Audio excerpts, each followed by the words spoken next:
लोकसभा में विपक्ष के नेता राहुल गांधी की आगामी जर्मनी यात्रा ने राजनीतिक हलचल मचा दी है। संसद का विंटर सेशन अभी चल रहा है जो 19 दिसंबर तक चलेगा, लेकिन राहुल गांधी 15 से 20 दिसंबर तक बर्लिन में रहेंगे। बीजेपी ने इसे पर्यटन यात्रा बताते हुए तीखा हमला बोला है, तो प्रियंका गांधी ने पलटवार में पीएम मोदी की विदेश यात्राओं पर सवाल उठाए। विवाद हो गया है। दरअसल इंडियन ओवरसीज कांग्रेस के मुताबिक राहुल गांधी जर्मनी में भारतीय डायस्पोरा से मुलाकात करेंगे, जर्मन मंत्रियों से मुलाकात करेंगे और पार्टी को मजबूत करने पर चर्चा होगी। आईओसी जर्मनी के अध्यक्ष बलविंदर सिंह ने कहा है कि ये यात्रा भारत जर्मनी संबंधों को मजबूत करने का मौका है। साथ ही आईओसी चेयरमैन सैम पित्रोदा भी राहुल गांधी के साथ होंगे। लेकिन सवाल उठाया गया है बीजेपी की ओर से, ये कहते हुए कि संसद सेशन के बीच में ये यात्रा क्यों हो रही है। बीजेपी ने आरोप लगाया है कि राहुल गांधी अपनी जिम्मेदारी से भाग रही हैं। बीजेपी का आरोप है कि एक बार फिर विदेश नायक अपनी आदत पर उतर आए हैं। संसद 19 दिसंबर तक है, लेकिन राहुल गांधी 15 से 20 दिसंबर को जर्मनी जा रही हैं। वहीं बीजेपी ने राहुल गांधी को लीडर ऑफ पार्टीज एंड पर्यटन तक कह डाला। वहीं केंद्र में मंत्री प्रहलाद जोशी ने कहा कि वे ज्यादातर समय विदेश में रहते हैं, संसद में बोलने का मौका न मिलने की शिकायत करते हैं, लेकिन हकीकत यह है कि वे यहाँ होते ही नहीं हैं। वे part time non serious leader हैं।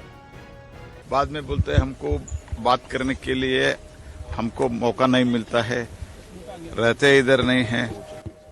और जब चुनाव चल रहा था बिहार में तब भी फॉरेन में था, तो इसलिए उनके बारे में तो जो he is a part time non serious political leader. BJP सांसद संजय जायसवाल, इसके अलावा अन्य सांसदों ने भी राहुल गांधी की विदेश यात्रा पर हमला बोला है। वहीं बीजेपी और केंद्र सरकार के मंत्रियों ने राहुल गांधी की विदेश यात्रा पर हमला बोला, तो बचाव में राहुल गांधी की बहन और सांसद प्रियंका गांधी ने बीजेपी पर सीधा पलटवार किया।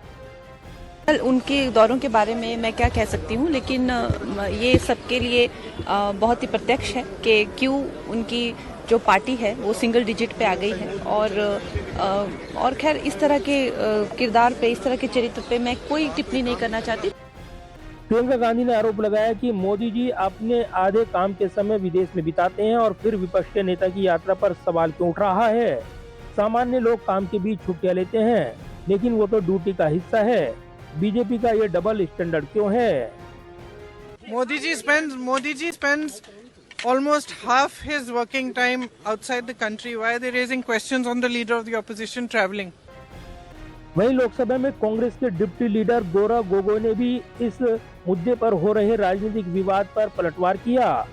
गौरव गोगोई ने कहा कि बीजेपी के पास राहुल गांधी के सवालों जैसे वोट चोरी के आरोपों का जवाब नहीं है, इसलिए वे राहुल गांधी की यात्रा पर बहस कर रही हैं। बीजेपी और प्रधानमंत्री मोदी जी के पास कल राहुल गांधी जी के उठाए हुए सवाल का जवाब नहीं है।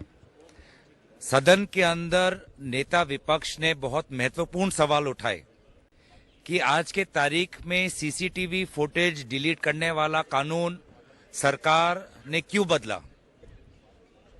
चीफ इलेक्शन कमिश्नर को किसी भी कानूनी तरीके से उन पर कोई भी कार्रवाई नहीं हो सकती, ऐसा एक नया कानून और अद्भुत कानून, ऐसा सुरक्षा कवच प्रधानमंत्री मोदी जी, अमित शाह जी ने क्यों दिया। दरअसल राहुल गांधी की विदेश यात्रा का ये पुराना विवाद है। राहुल गांधी की विदेश यात्राएं अक्सर विवादास्पद रही हैं। पिछले लैटिन अमेरिका के दौरे के दौरान भी राहुल गांधी की यात्रा को लेकर सवाल उठे थे। वहीं विपक्ष ने राहुल गांधी को निशाना बनाने पर पीएम मोदी की यात्राओं पर निशाना साधा है। लेकिन कहा जा रहा है कि प्रधानमंत्री की यात्राएं डिप्लोमेसी के नाम पर होती हैं, जबकि राहुल गांधी को पार्टी आउटरीच कहा जाता है। तो सवाल यह है कि क्या विपक्ष को भी वैसी ही छूट मिलनी चाहिए। ऐसे में इस विवाद ने राजनीतिक माहौल को और गर्मा दिया है। जाहिर है ये पहली बार नहीं है जब राहुल गांधी की विदेश यात्रा पर राजनीतिक बवाल हो रहा है। इससे पहले भी राहुल गांधी के विदेश दौरे राजनीतिक चर्चाओं के केंद्र में रहे हैं, लेकिन संसद के सत्र के बीच राहुल गांधी की इस विदेश यात्रा ने नया राजनीतिक विवाद छेड़ दिया है। कैमरामैन विदर्भ के साथ प्रदीप कुमार, टोटल न्यूज, दिल्ली।